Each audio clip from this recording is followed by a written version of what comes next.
हाय दोस्तों, बहुत बहुत स्वागत है आप सभी लोग को राधे जीएस इनसाइड में। और जैसा कि हम लोग बीपीएससी के एडीओ के लिए अर्थात सहायक शिक्षा विकास पदाधिकारी के लिए यूथ कंपटीशन का प्रैक्टिस सेट सॉल्व कर रहे हैं। तो देखिए, इसमें सेट नंबर 2 का प्रश्न संख्या 50 तक हो चुका था। आप सभी लोग पता होगा, इसमें प्रश्न संख्या एक सेट में लगभग 100 मतलब लगभग क्या 100 प्रश्न है।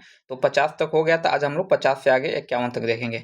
देखिए, ये केवल कहने के लिए बस एडीओ का प्रैक्टिस सेट है, लेकिन हाल ही में अभी बिहार में मतलब लगातार कंटिन्यूस कई एग्जाम होने वाले हैं, जैसे कि बीएसओ का है, फिर एएसओ का है।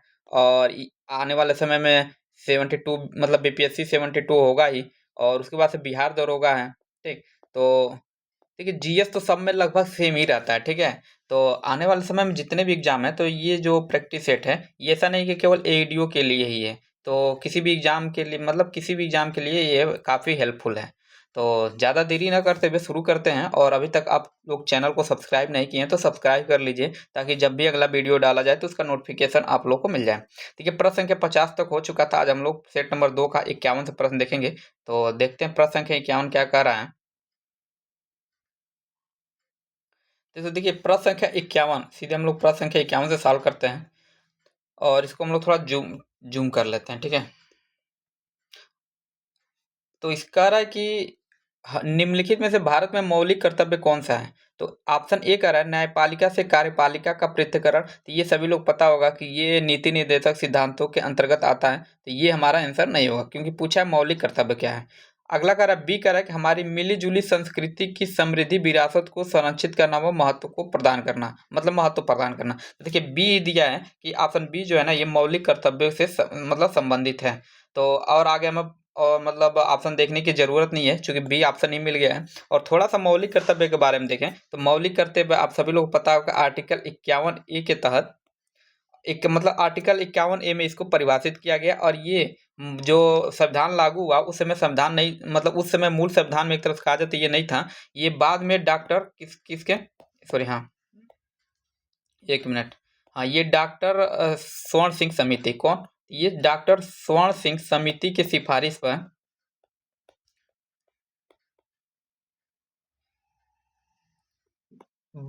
76वें कौन से संविधान संशोधन? तो ये आपको हाँ 1976 में, कब 1976 में 42वें संविधान संशोधन के माध्यम से।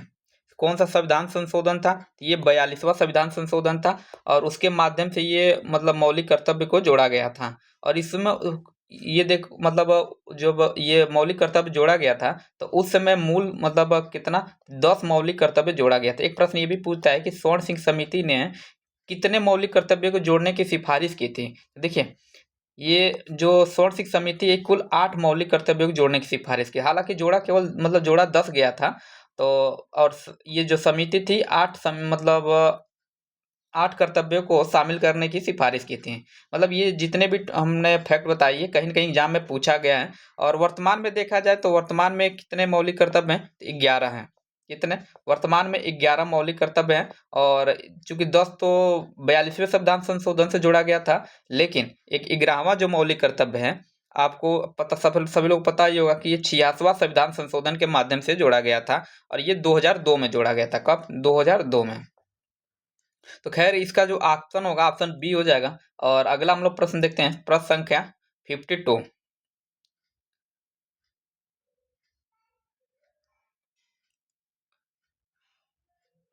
देखिए, प्रश्न संख्या 52 कह रहा है कि भारत में निम्नलिखित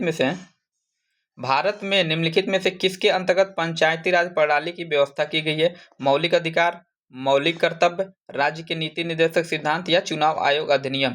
और ये देखिए, ई ऑप्शन हम नहीं पढ़ेंगे, क्योंकि और जो चूंकि ये मतलब बहुत कम ही ऑप्शन में होता है। और जहां मुझे लगेगा जरूरत है वहां मैं खुद मतलब बता दूंगा। तो देखिए, चुनाव आयोग अधिनियम डी कर रहा है। तो जो भारत में प्रश्न है कि पंचायती राज प्रणाली किस व्यवस्था से मतलब किस ये पंचायती राज प्रणाली की व्यवस्था की गई किसके अंतर्गत? ये जो पंचायती राज है, ये आपके ऑप्शन सी जो दिया है, राज्य के नीति निर्देशक सिद्धांत, ये नीति निर्देशक सिद्धांतों के अंतर्गत इसकी व्यवस्था की गई है। जैसा कि देखा जाए तो भारतीय संविधान में आर्टिकल 40, कौन से आर्टिकल? तो ये आर्टिकल 40 में इसका प्रावधान किया गया है। और आर्टिकल 40 में कहा गया है कि राज्य ग्राम पंचायतों के संगठन के लिए क्या करेगा? कदम उठाएगा, तथा इनको स्वायत्त शासन की इकाइयों के रूप में कार्य करने के लिए इनको क्या करेगा? इनको शक्तियां प्रदान करेगा। ठीक है। तो खैर ये मतलब राज्य के नीति निर्देश सिद्धांत से मतलब लिया गया और आर्टिकल 40 में है ये। तो ऑप्शन सी इसका क्या हो जाएगा, सही हो जाएगा। अगला प्रश्न देखते हैं, प्रश्न संख्या 53 अर्थात 53। ये कह रहा है कि भारतीय संविधान में किस अनुच्छेद के अंतर्गत नागरिकों को मौलिक अधिकार प्रदान किया गया है। तो आप सभी लोगों को पता होगा कि मौलिक अधिकार जो है, इसमें ऑप्शन देख लेते हैं। ये कह रहा है कि अनुच्छेद 112 से 115, तो ये तो बिल्कुल नहीं होगा, ठीक। बी कह रहा है अनुच्छेद 12 से 35, सी है अनुच्छेद 222 से 235 और डी है इनमें से कोई नहीं। तो देखिए ऑप्शन नंबर बी हमारा क्या हो जाएगा, सही हो जाएगा। जो मौलिक अधिकार है, आप सभी लोगों को पता होगा कि भारतीय संविधान में भाग 3 में, कौन से भाग में, भाग 3, यहाँ पे कभी कभी भाग मिलान करने वाला भी पूछ लेता है। तो भाग 3 में आर्टिकल 12 से लेके 35, आर्टिकल 12 से लेके 35 मौलिक अधिकारों का वर्णन किया गया है। और देखा जाए तो ना, मूल रूप से भारतीय संविधान में 7 मूल अधिकार प्रदान किए गए थे। जब संविधान लागू हुआ था उस समय 7 मूल अधिकार थे, ठीक है। लेकिन 42वें संविधान संशोधन के माध्यम से, सॉरी 42वें नहीं, 44वें, कौन, 44वें संविधान संशोधन के माध्यम से आप सभी लोगों को पता होगा कि जो संपत्ति का जो अधिकार था उसको निकाल दिया गया। तो इसलिए वर्तमान में देखा जाए तो कुल 6 मूल अधिकार सामने हमारे, मतलब 6 मूल अधिकार, मौलिक अधिकार देखा जाए तो भारतीय संविधान में दिए गए हैं। तो जो इसका प्रश्न आंसर होगा ऑप्शन नंबर बी हो जाएगा। अनुच्छेद 12 से लेकर 35 तक मौलिक अधिकारों को शामिल किया गया है। अगला प्रश्न है प्रश्न संख्या 54 अर्थात 54 कि निम्नलिखित में से कौन सा सही सुमेलित नहीं है। तो 54 कह रहा है कि अनुच्छेद 156 राज्यपाल का पदावधि, अनुच्छेद 156 क्या है भाई, तो राज्यपाल का पदावधि, ये क्या है, देखिए पहला ऑप्शन क्या है, सही है।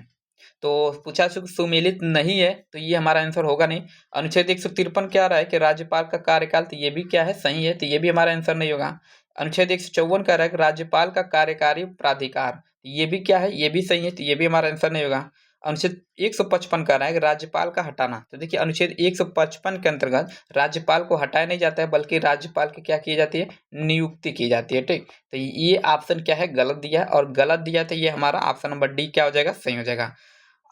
देखिए आर्टिकल 156 के अंतर्गत राज्यपाल की, नहीं सॉरी, हाँ 155 हम लोग देख लेते हैं पहले। 155 के बारे में क्या है, तो 155 क्या है ना, राज्यपाल की नियुक्ति, राज्य के राज्यपाल को राष्ट्रपति, मतलब राज्य के राज्यपाल को राष्ट्रपति अपने हस्ताक्षर और मुद्रा सहित अधिपत्र द्वारा क्या करता है, नियुक्त करता है। राज्यपाल की क्या होती है, नियुक्ति होती है। तो इसलिए 155 मतलब ऑप्शन ऑप्शन डी हमारा क्या हो जाएगा, सही हो जाएगा। और देखा जाए तो राज्यपाल को हटाने के बारे में देखा जाए, मतलब यहाँ दिया है राज्यपाल को हटाना, इसको थोड़ा सा हम लोग अलग देख लेते हैं। हाँ, तो राज्यपाल को हटाने का जो आर्टिकल है ना, वो 156 है। कितना है, 156, न कि 155 है। तो अगला प्रश्न देखते हैं, प्रश्न संख्या 55। देखिए प्रश्न संख्या 55 ये कह रहा है कि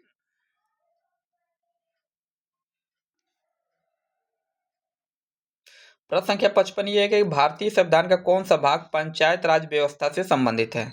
भारतीय संविधान का कौन सा भाग पंचायत राज व्यवस्था से संबंधित है, तो इसमें कह रहा है भाग 6, भाग 9A, भाग 9A और भाग 12।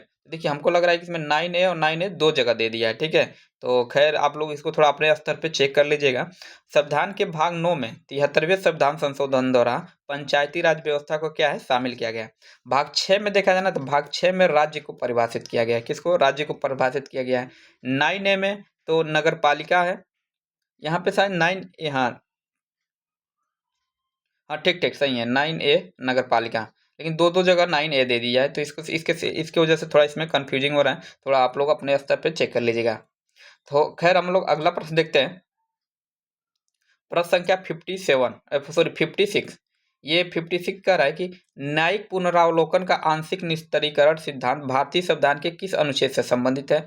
अनुच्छेद 13, अनुच्छेद 352, 246 या अनुच्छेद 32। तो देखिए आप सभी लोग पता होगा कि न्यायिक पुनरावलोकन एक तरह देखा जाए तो इसका आंशिक निस्तीकरण सिद्धांत आर्टिकल 13 से परिभाषित होता है। किससे, आर्टिकल 13। देखिए बहुत से लोगों को कंफ्यूज होगा कि ये तो सबको ये तो पता होगा कि अनुच्छेद 352 तो होगा नहीं और 246 भी नहीं होगा। कुछ लोगों को लगेगा कि अनुच्छेद 32 के तहत न्यायिक पुनरावलोकन, तो देखिए इसके तहत मतलब संविधान में आर्टिकल 13 में दिया गया है आंशिक परिवर्तन, मतलब आंशिक न्यायिक निस्तीकरण का सिद्धांत। तो हमारा जो आंसर होगा ऑप्शन नंबर ए हो जाएगा, अनुच्छेद 13। और आप सभी लोग को पता होगा कि अनुच्छेद 232 और 226 में उच्च न्यायालय को एक तरह जाएगा मौलिक अधिकारों से संबंधित रीट दायर करने का अधिकार प्रदान किया गया है। खैर अगला प्रश्न देखते हैं, प्रश्न संख्या 57। ये कह रहा है कि निम्नलिखित में से ग्रीन हाउस गैस कौन सा है भाई? ग्रीन हाउस कौन सा गैस है? कार्बन डाइऑक्साइड, ओजोन, सीएफसी या मेथेन? तो देखिए carbon dioxide, ozone, CFC, methane ये सभी गैसें क्या हैं? ग्रीन हाउस गैसों के अंतर्गत शामिल की जाती है। अर्थात ये चारों के चारों क्या है? ग्रीन हाउस गैस हैं। तो अब चारों हैं तो इसमें उपयुक्त में से एक से अधिक जो ऑप्शन दिया है, देखिए उपयुक्त में से एक से अधिक ई में जो दिया है, अर्थात ऑप्शन नंबर ई हमारा क्या हो जाएगा? सही हो जाएगा। अगला प्रश्न देखते हैं, प्रश्न संख्या 58। ये कह रहा है कि जैव मंडल में सभी जीवित जातियां रहने के लिए एक दूसरे से परस्पर संबंधित रहती हैं और एक दूसरे पर निर्भर होती हैं। इस जीवन समर्थित तंत्र को क्या कहते हैं? पारितंत्र कहते हैं, पर्वत श्रेणी कहते हैं, जंगल कहते हैं या वातावरण कहते हैं? तो इसका जो सही आंसर हो जाएगा, इसको हम लोग क्या कहते हैं? पारितंत्र कहते हैं। देखिए जैव मंडल में सभी जीव जातियां जीवित रहने के लिए एक दूसरे से परस्पर क्या है? संबंधित तथा एक दूसरे पर निर्भर रहती हैं और इस जीवन समर्थित तंत्र को ही क्या कहते हैं? पारितंत्र कहते हैं। तो ऑप्शन ई क्या आ जाएगा? सही हो जाएगा। अगला प्रश्न 59 है कि निम्नलिखित में से किस में जैव विविधता अधिकतम होती है? मरुस्थल में? तो देखिए साफ सभी लोग पता होगा मरुस्थल में जैव विविधता मतलब बहुत कम होती है। नदी में होती है लेकिन बहुत कम होती है। ध्रुवीय क्षेत्र में यहाँ भी बहुत कम होती है। लेकिन उष्णकटिबंधीय क्षेत्र, तो उष्णकटिबंधीय क्षेत्र में सर्वाधिक जैव विविधता पाई जाती है और उष्णकटिबंधीय क्षेत्र को पृथ्वी की सबसे बड़े बायोम में से एक मतलब माना जाता है। तो इसलिए ऑप्शन नंबर डी क्या हो जाएगा? सही हो जाएगा। ऑप्शन डी इसका क्या है? हमारा सही है।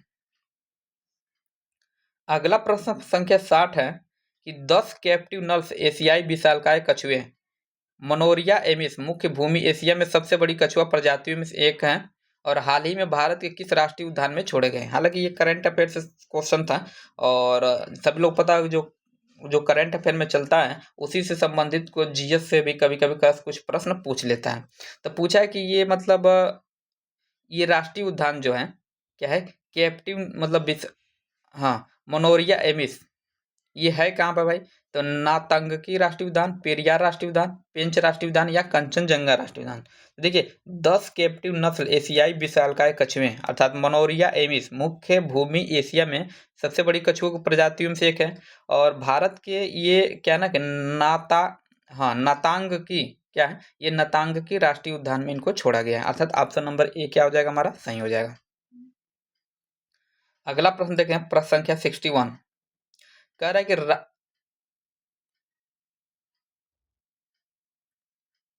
प्रश्न संख्या 61 कह रहा है कि लिए राज्य, देखिए ये लिए राज्य स्तरीय समिति अर्थात SLCVC का शुभारंभ किया गया। तो देखिए यहाँ पे लिए तो हमको लग रहा है गलत लिख दिया है, थोड़ा मिसप्रिंट हो गया है। यहाँ से पढ़े हम लोग राज्य स्तरीय समिति अर्थात SLCVC का शुभारंभ किया गया है।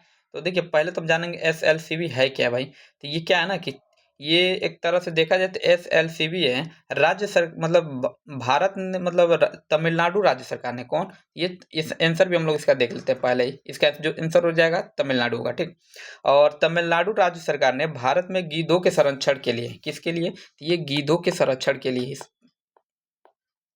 गिद्धों के संरक्षण के लिए राष्ट्रीय कार्रवाई द्वारा प्रस्तावित गिद्ध संरक्षण के लिए राज्य स्तरीय SLCV का क्या किया है? गठन किया। अर्थात ऑप्शन नंबर ई क्या है? सही है।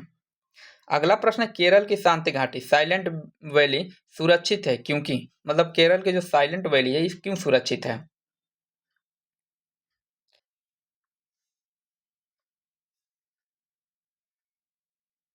तो इसका जो सही आंसर हो जाएगा ऑप्शन में हम देखते हैं क्या दिया है। ऑप्शन में ये दिया है कि पहला जो ऑप्शन दिया है इसमें पौधों और जानवरों की बहुत ही दुर्लभ प्रजातियां पाई जाती हैं। आगे कह रहा है मिट्टी खनिजों से भरपूर है, कृषि प्रयोजनों के लिए भूमि क्षेत्रों का बड़े पैमाने पर उपयोग किया जाता है उपयुक्त में से एक से अधिक। तो इसका जो सही आंसर होगा ऑप्शन नंबर है। क्या है ना कि देखिए केरल की जो शांत घाटी अर्थात साइलेंट वैली है ये पौधों और जानवरों की बहुत ही दुर्लभ प्रजातियां यहाँ पाई जाती हैं। यहाँ पर स्तनधारियों की लगभग कितनी स्तनधारी हम बोल दे रहे हैं, स्तनधारियों की लगभग 31-41 प्रजातियां या और यहीं पे पक्षियों को देखा जाए तो पक्षियों का लगभग 175 प्रजातियां मतलब और तितलियों की 164 प्रजातियां यहाँ पे पाई जाती हैं। एक तरह से कहा जाता है बहुत ज्यादा यहाँ पे एक तरह वो है जैव विविधता है। तो इसलिए ऑप्शन नंबर ए इसका क्या हो जाएगा? सही हो जाएगा। अगला प्रश्न 63 कह रहा है कि CAA के अंतर्गत नागरिकता प्रक्रिया के लिए आवेदन निष्पादन किसके द्वारा किया जाएगा?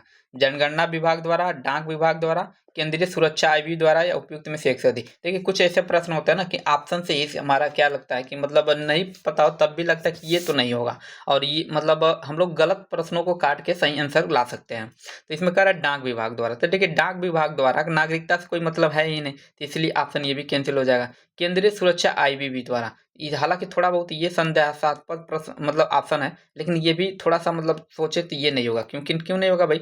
ये नागरिकता देने की बात है, तो इसमें सुरक्षा वाली कहाँ से बात आ गई?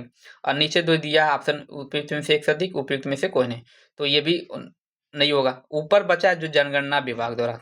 देखिए जनगणना विभाग ही क्या है कि नागरिकता को एक तरफ से देखा जाए तो मतलब देखता है कि कितने नागरिक हैं कितने नहीं हैं, तो ऑप्शन नंबर ए हमारा क्या हो जाएगा? सही हो जाएगा। CA के अंतर्गत नागरिकता प्रक्रिया के लिए आवेदन और निष्पादन कार्य जनगणना विभाग द्वारा किया जाएगा। ऑप्शन ए क्या है? सही है। अगला प्रश्न है 64। भारत के किस 64 कह रहा है कि भारत के किस उत्तर पूर्वी राज्य में जनजातीय जनसंख्या की अधिकतम संकेंद्रण है? नागालैंड में, मिजोरम में, मेघालय में या उपयुक्त में से एक से अधिक।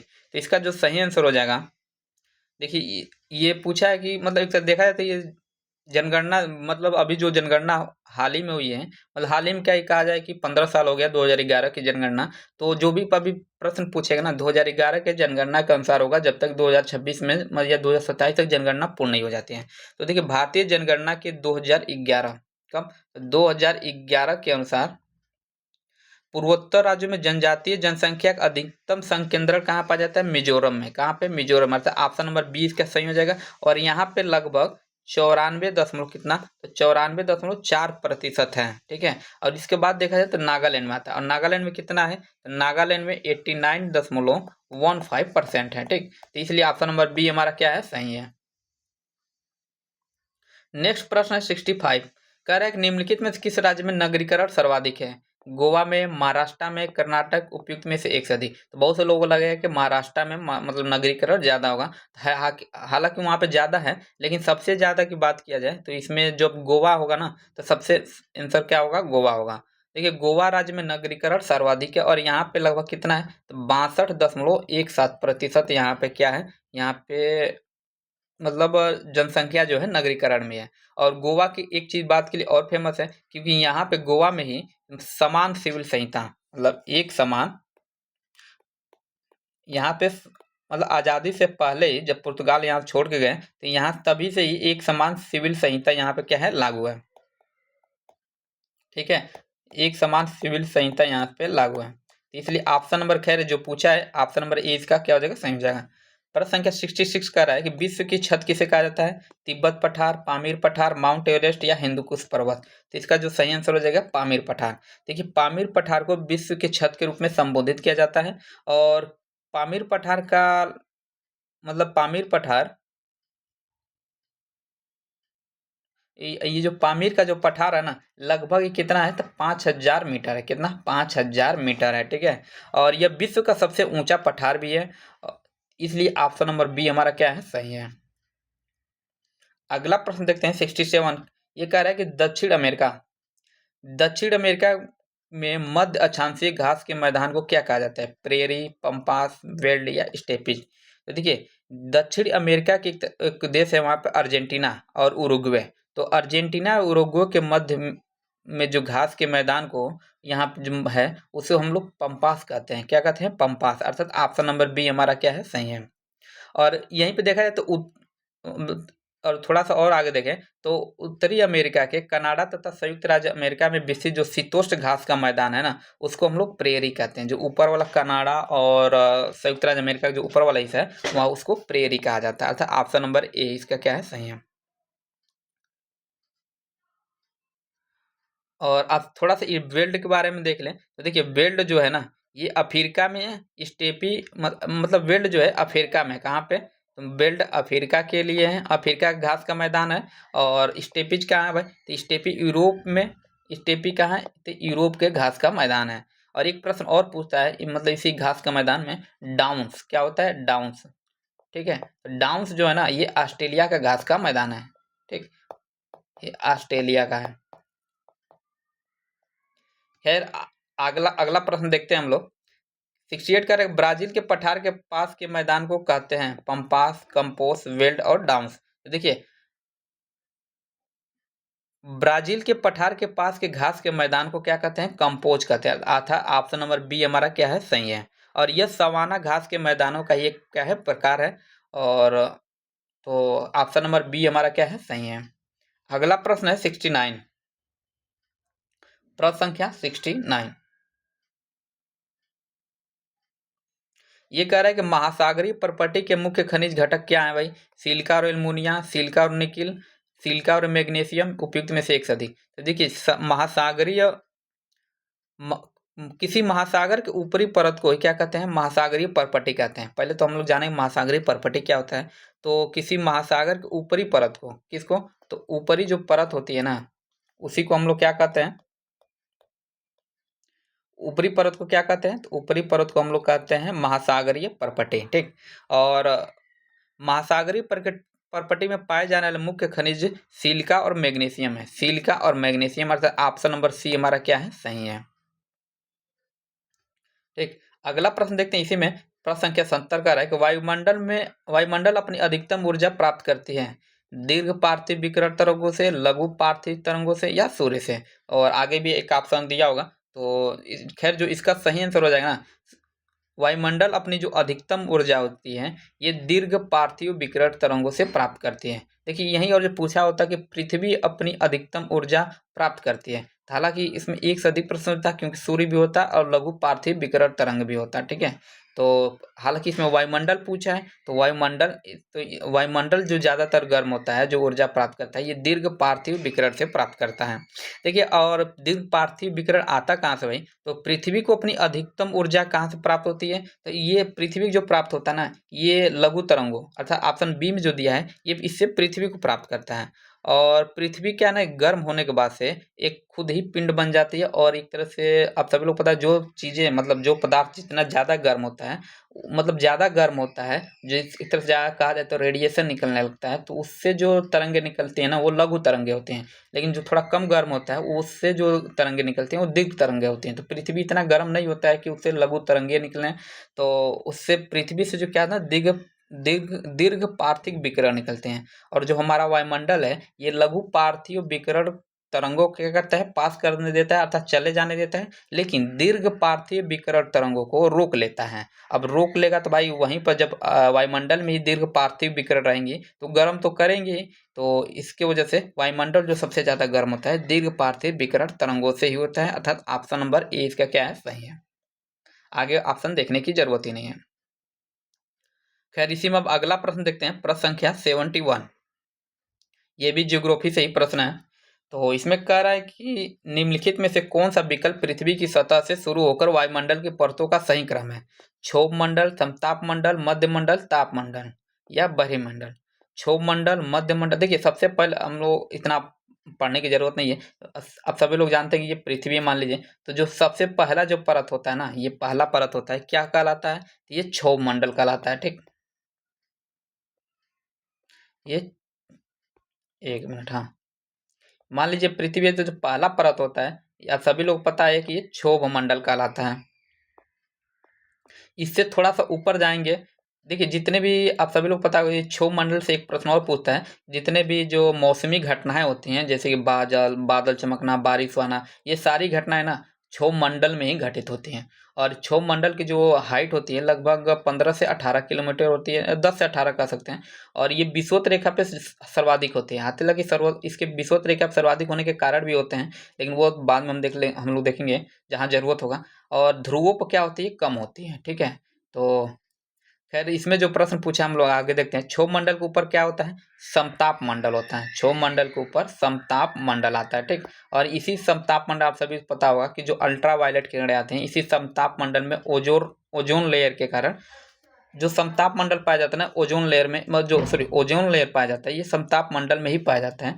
तो जो अल्ट्रा वायलेट किरणें आती हैं इसी समताप मंडल में, मतलब ओजोन परत के कारण अवशोषित कर ले जाते हैं। और एक प्रश्न ये भी पूछता है कि जो हवाई जहाज उड़ाए जाते हैं, ये किस मंडल में उड़ाए जाते हैं, तो ये भी समताप मंडल में उड़ाए जाते हैं, क्योंकि यहाँ बादल और मतलब बारिश मतलब कोई मौसमी घटनाएं आंधी तूफान नहीं होती इसलिए। और इसके ऊपर थोड़ा सा जाएंगे तो यहाँ पे मध्य मंडल पाया जाता है, ठीक, इसको मध्य मंडल। तो देखिए ऑप्शन ए में दिया है क्षोभ मंडल, समताप मंडल, मध्य मंडल, तो 3 मिल ही जा रहा है, तो इसलिए ऑप्शन नंबर ए इसका सही हो जाएगा। और मध्य मंडल के बाद देखिए ताप मंडल होता है, फिर उसके बाद ब्रह्मंडल होता है, अर्थात ऑप्शन नंबर ए क्या है हमारा सही है। अगला प्रश्न है 72 कि निम्नलिखित में से कौन सा बृहद ग्रह नहीं है।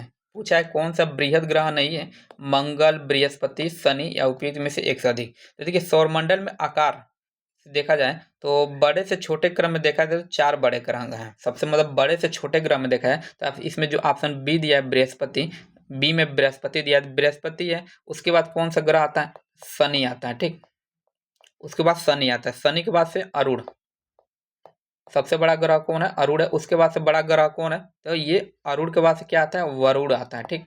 तो और जबकि मंगल ग्रह आकार में 7वां सबसे बड़ा ग्रह है, कौन सा है, 7वां सबसे बड़ा ग्रह, इसलिए ऑप्शन नंबर ए इसका क्या हो जाएगा, सही हो जाएगा। पूछा कौन बृहद ग्रह नहीं है, तो मंगल ग्रह जो है बृहद ग्रह नहीं है, ऑप्शन नंबर ए इसका क्या है, सही है। और जो मंगल ग्रह है ना ये केवल बुध से बड़ा है, किससे, तो ये केवल मंगल ग्रह केवल हमारा बुध से ही बड़ा है, ठीक। तो ऑप्शन ए इसका क्या है, सही है। 73 प्रश्न कर रहा है कि कैमूर पठार किसके लिए प्रसिद्ध है भाई। तो देखिए कैमूर जो पठार है ना, तांबा के लिए, बी का रहा चूना पत्थर, सी है लिथियम, डी बॉक्साइट। तो इसका सही आंसर हो जाएगा ए अर्थात तांबा के लिए। कैमूर का जो पठार है ये तांबा के लिए फेमस है, तो ऑप्शन नंबर ए इसका क्या है, सही है। सॉरी ये थोड़ा सा गलत हो गया, जो कैमूर का पठार है ये तांबा के लिए नहीं बल्कि चूना पत्थर के लिए फेमस है, और ये बिंद श्रृंखला में पाया जाता है, इसलिए ऑप्शन नंबर बी हमारा क्या है, सही है। अगला प्रश्न है 74 कि निम्नलिखित में से कौन सी मध्यवर्ती गंगा के मैदानी कृषि जलवायु प्रदेश की विशेषता नहीं है।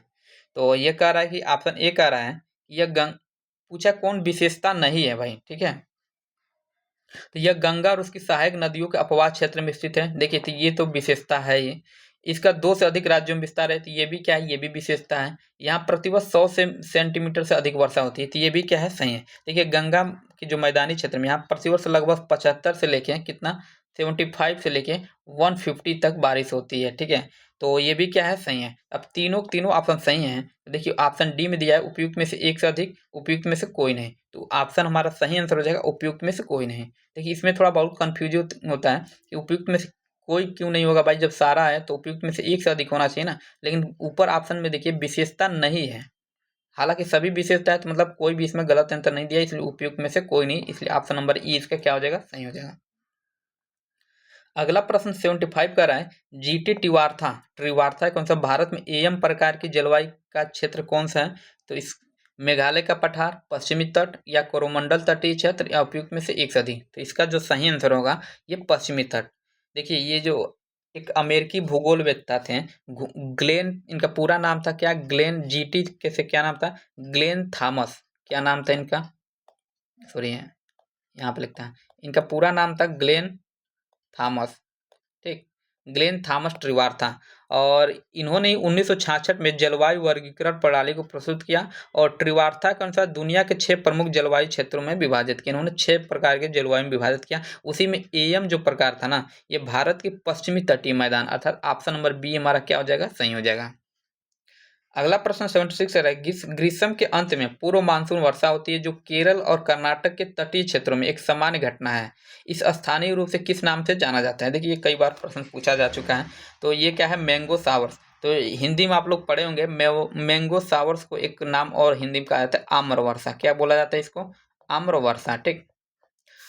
बी करा ब्लासम, ब्लासम सावर्स या नार्वेस्टर या उपयुक्त में से एक से अधिक। तो इसका जो सही आंसर हो जाएगा मैंगो सावर्स, अर्थात ऑप्शन नंबर ए इसका क्या है, सही है। एक ग्रीष्म के अंत में होने वाली पूर्व मानसून वर्षा केरल और कर्नाटक के तटीय क्षेत्रों में मैंगो सावर्स या यूं कहें तो आम्र वर्षा के नाम से जाने जाते हैं।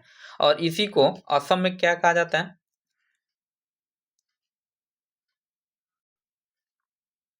और देखिए इसी को असम में ना, असम में इसे थोड़ा सा हम लोग लिख देते हैं इसे यहाँ पे,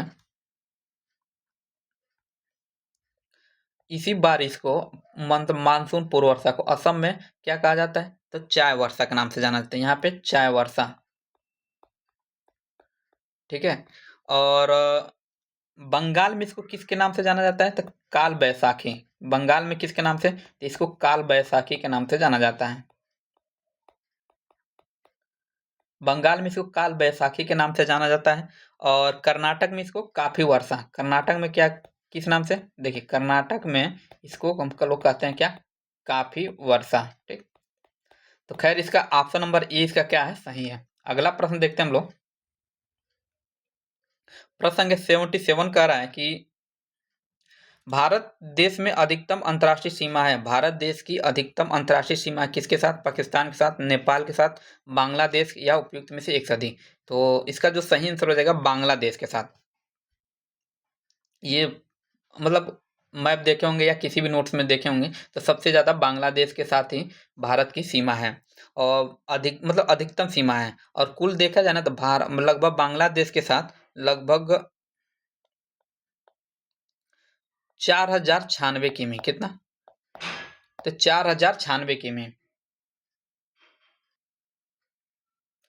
ये बांग्लादेश के साथ हमारी कुल जो सीमा है 4096 किलोमीटर है। ठीक है। इसलिए सबसे ज्यादा बांग्लादेश के साथ है। और ऑप्शन नंबर सी इसका क्या हो जाएगा? सही हो जाएगा। अगला प्रश्न कह रहा है, गंगा के ऊपरी मैदान की दक्षिणी सीमा रेखा का निर्धारण करती है। गंगा के जो ऊपरी मैदान की दक्षिणी सीमा रेखा का निर्धारण करती है विंध्यन पहाड़ियां, गंगा नदी, यमुना नदी या उपयुक्त में से एक नदी। तो इसका जो सही आंसर हो जाएगा ये होगा आपका यमुना नदी, अर्थात ऑप्शन नंबर सी। तो देखिए, गंगा के ऊपरी मैदान की दक्षिणी सीमा रेखा का निर्धारण कौन करता है? यमुना नदी करता है, अर्थात ऑप्शन सी क्या क्या है? सही है। अगला प्रश्न है कि चुंबी घाटी, चुंबी जो घाटी है कहाँ पे स्थित है? सिक्किम और तिब्बत के मध्य, अरुणाचल प्रदेश और तिब्बत के मध्य, लद्दाख और तिब्बत के मध्य या उपयुक्त में से एक से अधिक। तो देखिए, चुंबी जो घाटी है ना, ये है आपका सिक्किम और तिब्बत के मध्य। सिक्किम और तिब्बत के मध्य चुक्किम घाटी, चुंबी घाटी सिक्किम और तिब्बत के मध्य स्थित है। और चुंबी घाटी सिक्किम के एक होता है जेलपा से तिब्बत की राजधानी, मतलब एक तिब्बत की जो राजधानी है लहासा, वहां तक पहुंचने का एक मार्ग प्रदान, मतलब ये एक मार्ग प्रदान करता है। इसलिए ऑप्शन ए इसका क्या है? सही है। अगला प्रश्न है 78, हाँ 80 है, प्रश्न संख्या 80। 80 है कि वेदों की ओर लौटो। प्रश्न क्या है? वेदों की ओर लौटो यह नारा किसने दिया था? राजा राम मोहन राय ने, केशव चंद्र सेन ने, या ईश्वर चंद्र ने, या स्वामी दयानंद सरस्वती ने। तो इसका जो सही आंसर हो जाएगा, वेदों की ओर लौटो किसने कहा था? तो स्वामी दयानंद सरस्वती ने कहा था। तो ऑप्शन नंबर डी हमारा क्या है? सही है। अगला प्रश्न है कि इनमें से प्रश्न संख्या 81। देखिए, आर्य समाज की स्थापना भी किसने किया था? तो इन्होंने किया था 1875 में। इनसे इनसे स्वामी दयानंद सरस्वती थे। 2-3 प्रश्न पूछता है कि आर्य समाज की स्थापना किसने किया था? तो दयानंद सरस्वती ने। आर्य समाज, कौन समाज? आर्य समाज किस वर्ष में किया था भाई? ये भी एक प्रश्न पूछता है। तो ये वर्ष में किया था, किस वर्ष में? तो ये 1875 ईस्वी में। ठीक, 1875 ईस्वी में। और कहाँ पे भाई? तो ये बम्बई में। एक प्रश्न ये भी पूछता है कहाँ पे इसकी स्थापना किया था? तो बम्बई में। और इन्होंने कहा था कि वेदों की ओर लौटो। और इनको ना भारत का मार्टिन लूथर कहा जाता है। क्या कहा जाता है इनको? भारत का मार्टिन लूथर। एक प्रश्न ये भी पूछा है कि भारत का मार्टिन लूथर किसको कहा जाता है? स्वामी दयानंद सरस्वती को ही कहा जाता है। और इन्होंने ही सत्यार्थ प्रकाश, क्या है? सत्यार्थ सत्यार्थ प्रकाश नामक एक किताब भी लिखी थी। तो इन्होंने काफी मतलब एक तरह कहा जाए तो हिंदू नवजागरण के अग्रदूत भी कहा जा सकता है इनको। ठीक है। तो ऑप्शन नंबर डी हमारा क्या है? सही है। अगला प्रश्न है कि इनमें से किस महिला समाज सुधारक को पंडित कहा जाता है? तो देखिए, जब गंगाबाई को, रमाबाई को, या एनी बेसेंट को। देखिए, रमाबाई का जब भी नाम आएगा ना तो उनके आगे क्या लगा रहता है? पंडित रमाबाई। क्या? तो उनके आगे पंडित रमाबाई लगा रहता है। तो ऑप्शन नंबर बी हमारा क्या है? सही है। और ये रमाबाई से एक प्रश्न, ये भी प्रश्न पूछता है कि आर्य महिला सभा की स्थापना किसने किया था? तो इन्होंने किया था। किसका? आर्य महिला इन्होंने आर्य महिला सभा की स्थापना की थी। ठीक, पंडित रमाबाई ने। इसलिए ऑप्शन नंबर बी हमारा क्या है? सही है। अगला प्रश्न है 82, मराठा और केसरी समाचार पत्र किसने प्रारंभ किया था? चित्तरंजन दास, बाल गंगाधर तिलक, लाला लाजपत राय या गोपाल कृष्ण गोखले? तो देखिए प्रश्न क्या है, मराठा और केसरी। देखिए मराठा और केसरी है ना, बाल गंगाधर तिलक ने प्रकाशित किया था, और ये 1881 में। सन कौन सा था? तो ये 1881 सन था। और क्या ना कि मराठा जो था ना, ये इसमें जो दिया है, देखिए मराठा किस भाषा में था? ये मराठा जो था अंग्रेजी में था, ठीक। और केसरी किस भाषा में था? तो केसरी आपका मराठी में था, ठीक। एक प्रश्न ये भी पूछता है कौन मराठी में था, कौन अंग्रेजी में था।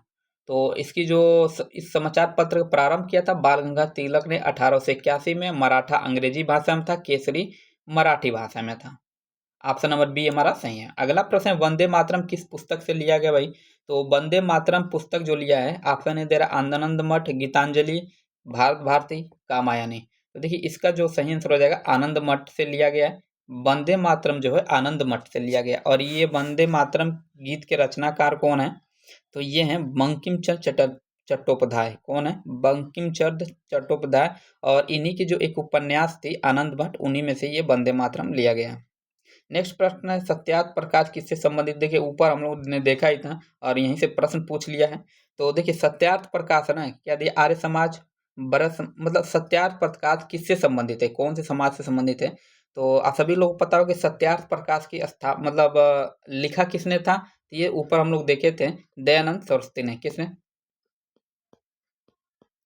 दयानंद सरस्वती ने इसको लिखा था। और दयानंद सरस्वती किससे संबंधित है भाई? तो ये आर्य समाज से संबंधित है। अर्थात ऑप्शन नंबर ए हमारा क्या है? सही है। ऑप्शन नंबर ए ये सही है। अगला प्रश्न है 85, किस महीने में पीर अली ने, नेक्स्ट प्रश्न है कि किस महीने में पीर अली ने घटना में अंग्रेजों के खिलाफ विद्रोह शुरू किया था? मई 1875, जून 1857, या जुलाई 1857, या अगस्त 1857? तो इसका सही आंसर हो जाएगा आपका जुलाई 1857। देखिए 3 जुलाई 1857 को पटना सिटी में अंग्रेजों के विरुद्ध संघर्ष आरंभ हुआ। और इसका नेतृत्व देखा जाए तो यही पीर अली द्वारा किया गया था। तो ऑप्शन नंबर सी इसका क्या है? सही है। नेक्स्ट प्रश्न, बिहार में 21 अप्रैल 1858 को ब्रिगेडियर डगलस के अधीन ब्रिटिश सैन्य दल के विरुद्ध किसे बहादुरी के साथ युद्ध किया? मतलब किसने बहादुरी के साथ युद्ध किया? जगलाल चौधरी, कुंवर सिंह, या सुरेंद्र शाही, या उज्जवल शाही? देखिए इसका सही आंसर हो जाएगा कुंवर सिंह। बिहार का देखिए कोई भी प्रश्न हो ना, तो कुंवर सिंह से संबंधित एक प्रश्न जरूर होता है। तो इसका सही आंसर हो जाएगा option number B Kunwar Singh. Next प्रश्न है कि 1857, ऊपर है 87 के 1857 की क्रांति के दौरान पटना डिवीजन का कमिश्नर कौन था भाई? William Taylor, brigadier Douglas, H C. Vivek, या कैप्टन आर.पी. हैरिसन? तो इसका जो सही आंसर हो जाएगा विलियम टेलर। प्रश्न संख्या 87 है ना, हाँ 87। तो देखिए 1857 के विद्रोह के समय बिहार में एक तरह से पटना और गया में मतलब गया और पटना, कौन सा जिला? तो गया और पटना जिला ही क्या विद्रोह के क्या थे? प्रमुख केंद्र थे। और यहाँ पे जो कमिश्नर था पटना का, ये विलियम टेलर थे। तो ऑप्शन नंबर ए इसका क्या है? सही है। नेक्स्ट प्रश्न है 88, कि मुगल प्रशासन में मुहतसिब था सेना अधिकारी, विदेश विभाग का मुख्य, या लोक आचरण अधिकारी, या पत्र व्यवहार विभाग के अधिकारी? इसका सही आंसर हो जाएगा 88 का सेना अधिकारी। नहीं, सेना अधिकारी जो मुहतसिब था ना, सेना अधिकारी नहीं था, थोड़ा सा गलत हो गया, ये लोक आचरण अधिकारी था। तो ऑप्शन नंबर सी इसका क्या है? सही है। देखिए मुगल काल में मुहतसिब लोक आचरण अधिकारी था, और ये प्रजा के नैतिक चरित्र की देखभाल करने के लिए मतलब प्रजा के लोक आचरण के देखभाल करता था कि कोई प्रजा मतलब मूलतः इस्लाम को फॉलो कर रही है कि नहीं, इस्लाम के अनुसार चल रही है कि नहीं। तो ऑप्शन नंबर सी हो जाएगा। इसमें दिया है सेना अधिकारी। देखिए जो मीर बख्शी होता ना था, कौन सा? ये जो मीर, एक प्रश्न भी कई बार, ये प्रश्न भी कई बार पूछा जा चुका है। मीर बख्शी जो होता था, मीर बख्शी जो था ना, ये होता था आपका क्या? ये सेना का प्रमुख ये होता था, ठीक, मीर बख्शी, ठीक। ऑप्शन नंबर ए हमारा क्या है? सी इसका सही है। अगला प्रश्न है दास्तान ए हमीर हमजा का चित्रांकन दास्तान ए हमीर हमजा का चित्रांकन किसके द्वारा किया गया? अब्दुल समद, मंसूर, मीर सैयद अली या अबुल हसन? इसका सही आंसर हो जाएगा मीर सैयद अली, अर्थात ऑप्शन नंबर सी। देखिए, हमजनामा मुगल चित्रकला की प्रथम महत्वपूर्ण कृति है और इसे दास्तान ए हमीर हमजा जो ऊपर दिया है, दास्तान ए हमीर हमजा, इसको बोलते हैं क्या? हमजनामा, ठीक है। तो और दास्तान ए हमीर हमजा भी कहा जाता है। और यह मतलब इसका जो चित्रण किया था ना, ये मीर सैयद अली, मतलब इसका चित्रांकन जो था मीर सैयद अली के द्वारा किया गया था। तो ऑप्शन नंबर सी इसका क्या है? सही है। नेक्स्ट प्रश्न, निम्नलिखित में किस बहादुर ने, कह रहा है कि निम्नलिखित में से किस मुगल बादशाह ने अंग्रेजों को उनके व्यापार में मदद करने के लिए एक महत्वपूर्ण फरमान दिया था? बहादुर शाह प्रथम, फर्रुखसियर, शाह आलम द्वितीय या बहादुर शाह द्वितीय? तो इसका जो सही आंसर हो जाएगा, ठीक है, मुगल बादशाह फर्रुखसियर, अर्थात ऑप्शन नंबर बी। और फर्रुखसियर ने ही 1717, कब? ये 1717 में अंग्रेजों को उनके व्यापार में मदद करने के लिए एक शाही फरमान दिया था। और इस फरमान को ईस्ट इंडिया कंपनी में मैग्ना कार्टा, मतलब मैग्ना कार्टा कहा जाता था। क्या इसको मैग्ना कार्टा कहा जाता था? ऑप्शन नंबर बी हमारा क्या है? सही है। अगला प्रश्न है प्रश्न संख्या 91।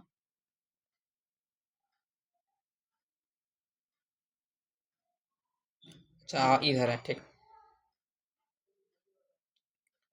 प्रश्न संख्या 91 कह रहा है कि सल्तनत काल, थोड़ा, हाँ, ये है 91। तो 91 है कि कह रहा है कि सल्तनत काल के सिक्के टका और ससगनी एवं जीतल किन धातुओं से बने होते थे? चांदी और तांबा, सोना चांदी तांबा, या चांदी जस्ता तांबा, या सोना जस्ता तांबा? तो इसका सही आंसर हो जाएगा ऑप्शन ए, चांदी और तांबा। देखिए, सल्तनत काल में टका और चांदी एवं जीतल, सल्तनत काल में टका क्या होता था? टका जो होता था चांदी का होता था, ठीक। और ये चांदी और जीतल मतलब दोनों का बना होता था। और कहना मतलब ये ऑप्शन नंबर ए इसका क्या है? चांदी और तांबा का ये टंका, ससगनी और जीतल बना होता था। अगला प्रश्न है कि अपने सद्गुणों के बावजूद, अपने सद्गुणों के बावजूद, प्रश्न संख्या 92 है, रजिया सुल्तान जो थी सफल नहीं हुई क्योंकि उसने अल्तुतमिया से विवाह किया था? तो ये तो कारण नहीं होगा। वह पुरुष की तरह व्यवहार करती थी? तो ये भी नहीं होगा। अपने कट्टर धार्मिक विश्वास के लिए? तो ये भी नहीं है। उच्च वर्ग को स्त्री शासन नापसंद था? तो देखिए, इसका सही आंसर हो जाएगा उच्च वर्ग को स्त्री शासन पसंद नहीं था, इसलिए इसका ऑप्शन डी इसका क्या हो जाएगा? सही हो जाएगा।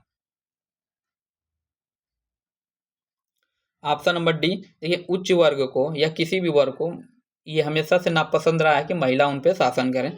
तो ऑप्शन नंबर डी हमारा क्या है? सही है। अगला प्रश्न क्या रहेगा? वह प्रथम मुस्लिम शासक, प्रश्न है वह प्रथम मुस्लिम शासक कौन था जिसने शासन के सिद्धांत अर्थात थ्योरी ऑफ किंगशिप को राजाओं के ईश्वरीय अधिकार सिद्धांत के समान प्रतिपादित किया? ऐबक, इल्तुतमिश, बलबन या अलाउद्दीन? तो देखिए, गयासुद्दीन बलबन ने शासन के सिद्धांत को ईश्वरीय अधिकार सिद्धांत के रूप में प्रतिपादित किया था। और गयासुद्दीन बलबन जो था ये गुलाम वंश का शासक था। बलबन जो था ये गुलाम वंश का शासन था,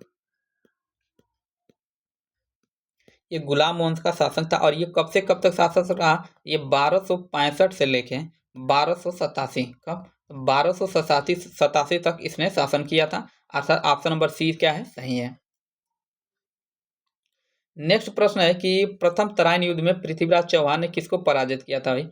मोहम्मद गोरी को, बलबन को, अलाउद्दीन खिलजी या फिरोज शाह तुगलक? तो इसका सही आंसर हो जाएगा, करेक्ट, प्रथम तराइन युद्ध में पृथ्वीराज ने किसको पराजित किया था? तो मोहम्मद गोरी को, अर्थात ऑप्शन नंबर ए इसका क्या है? सही है। प्रश्न संख्या 94। और देखिए, प्रथम युद्ध में तो पृथ्वीराज ने मोहम्मद गोरी को हराया, लेकिन इसी द्वितीय तराइन के युद्ध में मोहम्मद गोरी ने पुनः पृथ्वीराज को हरा दिया, ठीक है। तो इसको ध्यान देना होगा, तराइन का कौन सा युद्ध पूछ रहा है, प्रथम पूछ रहा है कि द्वितीय पूछ रहा है। नेक्स्ट प्रश्न 95, प्राचीनतम वेद कौन सा है? यजुर्वेद, ऋग्वेद, सामवेद या अथर्ववेद? इसका सही आंसर हो जाएगा ऋग्वेद। आप सभी लोग पता है जो सबसे प्राचीनतम वेद है ये ऋग्वेद ही है, अर्थात ऑप्शन नंबर बी क्या है? सही है। अगला प्रश्न है 96, ऋग्वेद में यज्ञ हेतु कितने प्रकार के पुरोहितों को ऋतुज का वर्णन मिलता है? ये कितने प्रकार के पुरोहित हैं? 4 प्रकार, 5 प्रकार, 6 या 7? इसका सही आंसर हो जाएगा 7 प्रकार करके, अर्थात ऑप्शन नंबर डी क्या है? सही है। और ये आप कितने प्रकार के थे? 7 प्रकार के। नेक्स्ट है कि वेद कितने प्रकार के हैं। आप सभी लोग दिया है इसमें क्या 1 2 3 4, तो सभी लोग पता होगा वेद कितने प्रकार के हैं भाई, तो वेद 4 प्रकार के हैं, ऋग्वेद, यजुर्वेद, सामवेद, अथर्ववेद। ठीक, तो ऑप्शन नंबर डी क्या है सही है। अगला प्रश्न है 98, निम्न में से किस हड़प्पन नगर में जूते हुए खेतों के निशान मिले हैं, कालीबंगा, धौलावीरा, मोहनजोदड़ो या लोथल। इसका सही आंसर हो जाएगा कालीबंगा। कालीबंगा से मतलब जूते हुए खेतों के निशान मिले हैं। और कालीबंगा है कहाँ पे भाई, ये राजस्थान के, मतलब ये राजस्थान के हनुमानगढ़ जिले में घग्घर नदी, कौन सी नदी, तो ये एक नदी है वहाँ पे घग्घर नदी के बाएं तट पे है, मतलब बाएं किनारे पे ये कालीबंगा स्थान बसा हुआ है। और एक प्रश्न पूछता है इसकी खोज किसने किया था, तो देखिए इस ये महत्वपूर्ण 1952 में, कब, तो 1952 में अमलानंदन घोष, कौन, यहाँ पे लिख देते हैं अमलानंद घोष के द्वारा इसकी खोज की गई थी। ठीक है, अर्थात ऑप्शन नंबर 20 का क्या सॉरी ए क्या है सही है। नेक्स्ट प्रश्न है 99, आईआईटी खड़गपुर के अध्ययन दल की रिपोर्ट के अनुसार लगातार कितने वर्षों तक 9 के बराबर वर्षा होना सिंधु घाटी सभ्यता के पतन का कारण है, तो 600 वर्ष, 700 वर्ष, 800 वर्ष या 900 वर्ष। देखिए आईआईटी खड़गपुर ने एक अध्ययन किया था कि जो सिंधु घाटी की सभ्यता के पतन हुआ था वहाँ पे लगातार कई 100 वर्षों तक बारिश नहीं हुआ, तो इसकी वजह से सूखा पड़ गया और वहाँ की जो जनसंख्या थी खत्म हो गई। तो इसका जो सही आंसर होगा ये था आपका लगभग 900 वर्षों तक, कितना, 900 वर्षों तक। ठीक है, मतलब इनका इस रिपोर्ट का मानना था कि लगभग 900 साल तक उत्तर पश्चिम हिमालय में बारिश 9 के बराबर हुई और इस कारण सिंधु और इनकी सहायक नदियां जो बारिश से साल भर भरी रहती थीं वो सूख गईं और इन नदियों के किनारे रहने वाले सिंधु सभ्यता के निवासी नदियों में पानी खत्म होने से पूर्व और दक्षिण और गंगा यमुना घाटी को चले गए और जहाँ बारिश बेहतर होती थी। तो ऑप्शन नंबर डी हमारा क्या है सही है। और इसका लास्ट प्रश्न है सिंधु घाटी सभ्यता की सबसे महत्वपूर्ण विशेषता क्या है भाई, पक्की ईंट से बना इमारत, प्रथम असली मेहराब या पूजा स्थल या कला और वास्तुकला। तो इसका सही आंसर हो जाएगा पक्की ईंट से बनी इमारत। आप सभी लोग पता होगा सिंधु घाटी सभ्यता भारतीय संस्कृति की ऐतिहासिक विरासत का आरंभिक बिंदु माह है और इस सभ्यता को प्रथम नगरीय क्रांति भी कहा जाता है। ठीक है, और कहने के पीछे इसका कारण है कि भारत में पहली बार नगरों का उदय इसी सभ्यता के समय हुआ था और सिंधु सभ्यता के नगर जाल की तरफ व्यवस्थित थे। कहने मतलब यहाँ पे काफ़ी अच्छा खासा नगरीकरण था, इसलिए ऑप्शन नंबर ए इसका क्या है सही है। तो आज के लिए इतना ही, और नेक्स्ट पिछला वीडियो जो नहीं देखेंगे प्लेलिस्ट में पड़ा हुआ जाके देख सकते हैं। और अभी तक आप लोग चैनल को सब्सक्राइब नहीं किए तो सब्सक्राइब कर लीजिए ताकि जब भी अगला वीडियो डाला जाए तो इसका नोटिफिकेशन आप लोग को मिल जाए।